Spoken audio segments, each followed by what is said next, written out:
हाँ जी, तो क्या हाल चाल है आप सबके। आई होप आप सब बढ़िया होंगे और अच्छे से पढ़ाई कर रहे होंगे। तो पहले तो मैं आपसे सॉरी मांगना चाहता हूँ क्योंकि काफ़ी दिनों से मैं वीडियो नहीं अपलोड कर पा रहा था। मैं एक्चुअली आउट ऑफ स्टेशन गया था मेरे काम की वजह से, जिसकी वजह से वीडियोस जो है वो पॉज पर चली गई।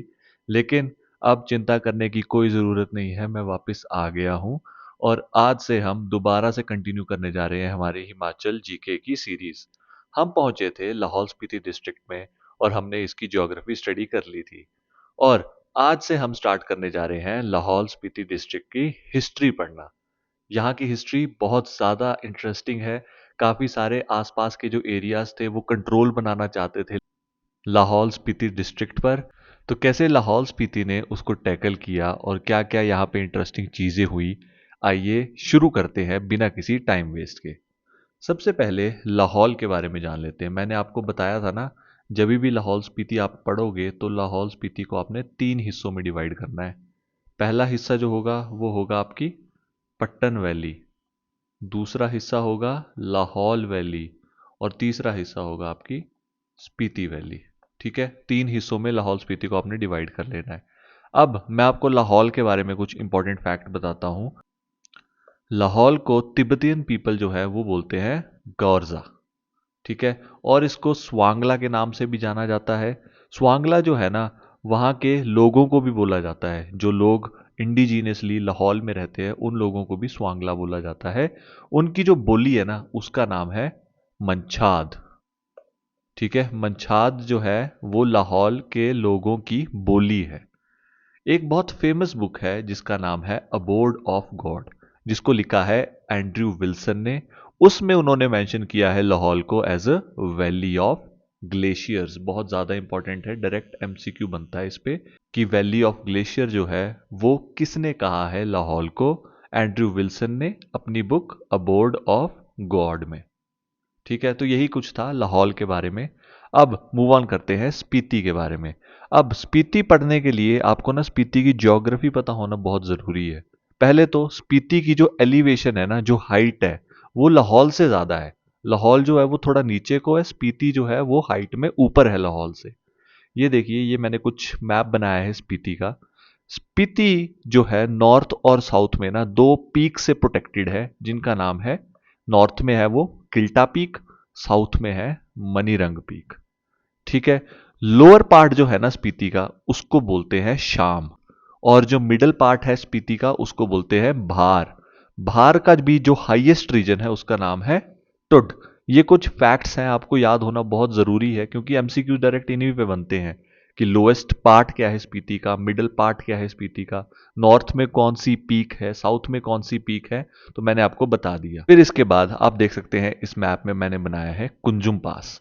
कुंजुम पास से एक बहुत इंपॉर्टेंट रिवर का ओरिजिन होता है जिसका नाम है स्पीति रिवर। यहां पे ना एक कोल्ड माउंटेन डेजर्ट भी है जिसका नाम है शांग्री ला। दो वैलीज हैं स्पीति में जिनका नाम है पिन और लिंगटी। लाहौल में हैवी स्नोफॉल होती है, लेकिन स्पीति जो है ये हिमाचल प्रदेश की ड्राईएस्ट प्लेस है। चलो अब मूव ऑन करते हैं इसकी हिस्ट्री की ओर। यून सांग जो कि एक चाइनीज ट्रेवलर था, ठीक है, हिंदुस्तान में ये बुद्धिज्म की स्टडी करने आया था। यून सांग ने अपनी किताब सी यू की में ऐसा लिखा है कि लाहौल को ना इनकी विजिट से पहले कंट्रोल किया जाता था 3 किंगडम्स द्वारा, जिनमें से पहला है कुल्लू, दूसरा कुनिंडा और तीसरा ब्रह्मपुरा, जिसको हम आजकल भरमौर के नाम से भी जानते हैं। ये चंबा वालों का किंगडम हुआ करता था। उन्होंने नोटिस किया कि लाहौल को ना लाहुला कहा जाता था इनके समय में, और स्पीति जो है उसको रूल किया जाता था सेन डायनेस्टी द्वारा। हमको कहीं पे भी इस चीज का रेफरेंस नहीं मिलता कि लाहौल स्पीति का फाउंडर कौन था, किस राजा ने इस किंगडम की फाउंडेशन रखी। लेकिन हमें इतना पता चला कि अर्लीस्ट रूलर जो थे ना लाहौल स्पीति के, उनका नाम था समुद्र सेन। ठीक है, अर्लीस्ट रूलर है ये लाहौल स्पीति के। समुद्र सेन के बाद आए राजेंद्र सेन। राजेंद्र सेन के समय इन्होंने कुल्लू के राजा रुद्रपाल को अपना बंदी बना लिया, जिसकी वजह से कुल्लू जो है ना वो स्पीति की टेरिटरी बन गया। ठीक है, कुल्लू जो है वो स्पीति के कंट्रोल में आ गया। हमने ये भी देखा कि निर्मल कॉपर प्लेट जो कि परशुराम टेम्पल कुल्लू में रखी गई है, वो भी स्पीति के राजा राजेंद्र सेन द्वारा ही दी गई थी कुल्लू के राजा को। ठीक है, निर्मल कॉपर प्लेट में ना जीनोलॉजी लिखी गई है। नेक्स्ट राजा है चेतसेन। चेतसेन के समय लद्दाखी किंग, ठीक है, लद्दाख के जो राजा थे स्काइड लड़े नीमा मेगॉन, इन्होंने अटैक किया स्पीति पर और सेन रूल जो है वो एंड हो गया। ये लास्ट सेन रूलर थे जिन्होंने स्पीति को रूल किया था। इनके बाद सेन रूल खत्म हो गया, लद्दाख की टेरिटरी बन गई स्पीति। इसके बाद अब हमारा शुरू हो रहा है नेक्स्ट लद्दाख रूल, क्योंकि लद्दाख के राजा ने अनेक्स कर लिया था ना। लद्दाख के राजा जिनका नाम था लाचेन उतापला, लाचेन उतापला ने कुल्लू को भी अपनी टेरिटरी बना लिया। पहले इन्होंने स्पीति को तो अपनी टेरिटरी बना ही लिया था, फिर इन्होंने कुल्लू को भी अपनी टेरिटरी बना लिया उचित पाल के समय। उचित पाल जो थे वो कुल्लू के राजा थे, इनको हराकर लाचेन उतापला ने कुल्लू को भी अपने अंडर ले लिया। लाचेन उतापला ने मृकुला देवी टेम्पल जो कि लाहौल में है उसका नाम बदल के मरची व्रजवराहा रख दिया। कुल्लू और चंबा ना हमेशा से लाहौल को कंट्रोल करना चाहते थे, क्योंकि दोनों की कैपिटल जो है ना वो नियर बाय पड़ती थी लाहौल के। तो उन्होंने मिलकर लद्दाख के जो रूलर थे उनको हरा दिया और आपस में लाहौल को डिवाइड कर लिया, जिसकी वजह से लद्दाख रूल जो है वो खत्म हो गया लाहौल स्पीति में। ठीक है, इसके बाद शुरुआत हुई कुल्लू के रूल की।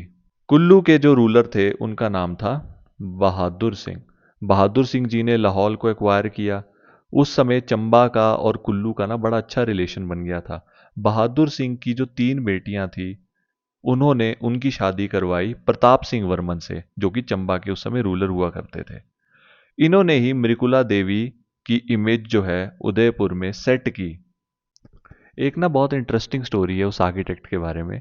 उस आर्किटेक्ट का ना नाम कहीं पे भी मेंशन नहीं है, लेकिन एक स्टोरी मेंशन है कि जैसे ही ना उसने मृकुला देवी का टेम्पल बनाया था, उसके बाद राजा ने उसका राइट हैंड काट दिया ताकि वो दोबारा से कभी इतना खूबसूरत टेम्पल ना बना पाए। लेकिन उसने अपने लेफ्ट हैंड को इतना अच्छे से ट्रेन किया कि एक और टेम्पल बना दिया जिसका नाम है मारकुल टेम्पल, जो कि पांगी में है। इन्हीं के समय ना लाहौल में मंगोल इन्वेजन भी हुआ, जानते हैं इसके बारे में।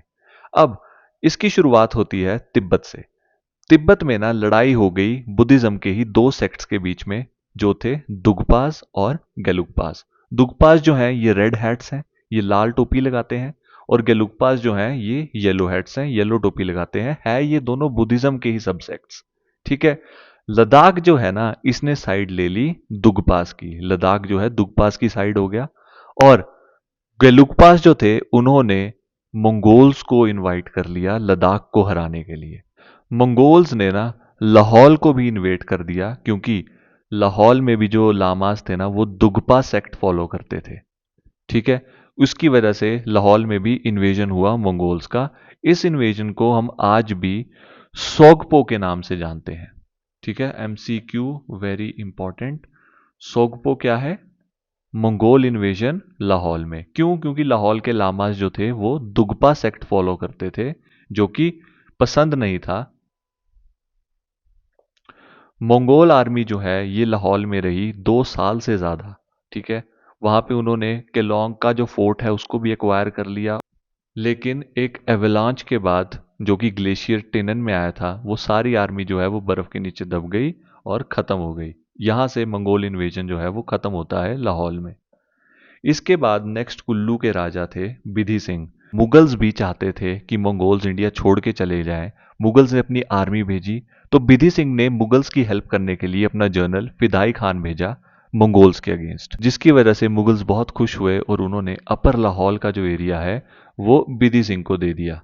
बिधि सिंह ने थिरोट में बाउंड्री एस्टैब्लिश कर दी चंबा और कुल्लू के बीच में। नेक्स्ट कुल्लू के राजा हैं मान सिंह। मान सिंह ने लद्दाख के साथ बाउंड्री फिक्स की एट लिंगटी प्लेन। इन्होंने गोंडला फोर्ट भी बनाया चंद्रा वैली में, जिसको रानी की कोठी नाम से भी हम जानते हैं। बहुत इंपॉर्टेंट है। बिधि सिंह के बाद मान सिंह। मान सिंह का एमसीक्यू ये बनता है कि गोंडला फोर्ट किसने स्टैब्लिश किया चंद्रा वैली में? उनका नाम है मान सिंह ऑफ कुल्लू। नेक्स्ट है इनका टेडी सिंह। ये भी कुल्लू के ही राजा थे, क्योंकि हम वही पढ़ रहे हैं ना कि कुल्लू के जो रूलर्स थे उन्हीं के कंट्रोल में था लाहौल भी।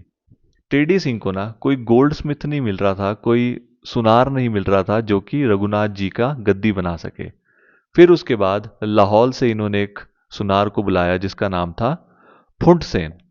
फुंडसेन ने लाहौल में रघुनाथ जी की जो गद्दी है उसको बनाया। नेक्स्ट कुल्लू के रूलर थे प्रीतम सिंह।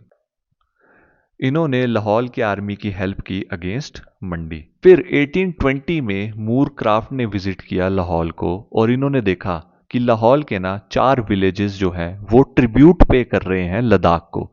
उन 4 विलेजेस का नाम इंपॉर्टेंट है, भरखलनाक, मूलिंग, शिफ्टिंग और गुस। टांडी जो है वो कैपिटल हुआ करती थी लाहौल की, और ये सारा रीजन आता था कुल्लू के राजा के अंडर। फिर कुल्लू के रूल के बाद यहाँ पे सिख रूल एस्टैब्लिश हुआ। 1840 में सिख आर्मी ने कुल्लू, मंडी, लाहौल को अपने डायरेक्ट कंट्रोल में ले लिया। 1839 में अलेक्जेंडर कनिंगम ने विजिट किया लाहौल को। उस समय सिख रूलर्स के अंडर आता था लाहौल। जोरावर सिंह जो थे वो थे गवर्नर ऑफ लद्दाख, और वो कंट्रोल करते थे ट्रेड लाहौल और लद्दाख के बीच में। जोरावर सिंह जो है इन्होंने अटैक किया तिब्बत को और उसमें ये मारे गए। गुलाब सिंह के समय तिब्बत ने हमला किया लद्दाख पे बदला लेने के लिए, पर गुलाब सिंह ने उन्हें हरा दिया, और तिब्बत का जो जनरल था उसका नाम था सुकंग, उसको एज अ प्रिजनर अपने पास रख लिया। उसके बाद होती है ट्रीटी ऑफ अमृतसर 16 मार्च 1846 में, और इसमें ब्रिटिशर्स जो है लाहौल स्पीति को अपने अंडर ले लेते हैं और गुलाब सिंह जो थे इनको दे देते हैं पंजाब का हिली एरिया। लाहौल को ना कुल्लू सब डिवीजन का ही हिस्सा बना दिया जाता है, और कुल्लू सब डिवीजन किसका हिस्सा होती है? कांगड़ा डिस्ट्रिक्ट की। कांगड़ा डिस्ट्रिक्ट का हेडक्वार्टर धर्मशाला, और कौन इसको कंट्रोल करता था? डीसी। ये याद कर लेना आप। नेगीज जो है ना वो रिस्पॉन्सिबल थे बेगार अरेंज करने के लिए लाहौल स्पीति में। फर्स्ट नेगी था लाहौल का बलीराम, एमसीक्यू। ठीक है। इसके बाद आया ठाकुर ताराचंद, ये सेकंड नेगी बने लाहौल के, और उसके बाद हेरिडिटरी चलने लगा 1941 तक। लेटर नैब तहसीलदार जो है उसको अपॉइंट कर दिया गया लाहौल में, और इसके पास पावर आ गई। मेजर है असिस्टेंट कमिश्नर थे कुल्लू के, और उन्होंने स्पीति जाके वहाँ के जो वजीर थे, नोनो था उनका नाम, उनसे चार्ज ले लिया और बदले में नोनो को ऑनररी मैजिस्ट्रियल पावर्स दे दी। ठीक है। तो ये था इम्पॉर्टेंट हिस्ट्री लाहौल स्पीति की। इसी के साथ हमारी हिस्ट्री ऑफ लाहौल स्पीति भी कंप्लीट होती है, और हम अब नेक्स्ट पढ़ेंगे इकोनॉमी और art and culture of Lahaul Spiti. Lahaul Spiti की ना हिस्ट्री कोई ज़्यादा वास्ट नहीं है। हमको इसके फाउंडर का भी पता नहीं कि किसने लाहौल स्पीति की फाउंडेशन रखी थी, बस हमें अर्लीस्ट नोन रूलर्स पता है इनके।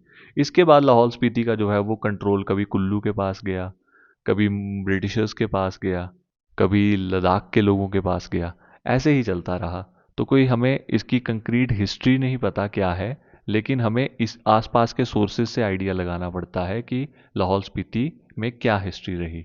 इतना ज़्यादा इंपॉर्टेंट नहीं है Lahaul Spiti district as a history के पॉइंट ऑफ व्यू से, फिर भी मैंने आपको जो भी इंपॉर्टेंट था वो बता दिया।